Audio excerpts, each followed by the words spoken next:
Hey guys, and welcome back to this channel. In this video, I'll be showing you guys how you can disable the auto features that CapCut have to disable like main track magnets and this like yellow line. For instance, you don't want it.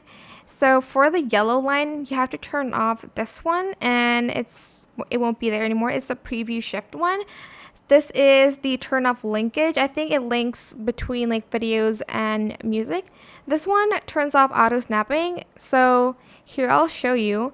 Here when you place a clip close together, you'll see this blue line to auto snap it. I do like this feature, so I do keep this. But if you want to turn it off, just select this.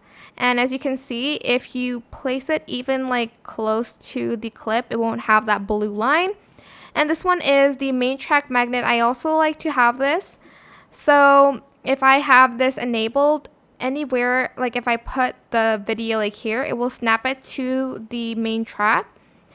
So if I turn it off, I can just put the clip wherever I want.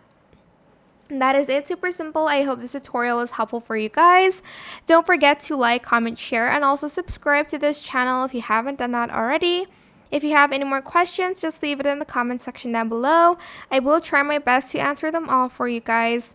If you found this video helpful, please click the thanks button above the description box down below. Thank you so much for watching. Bye!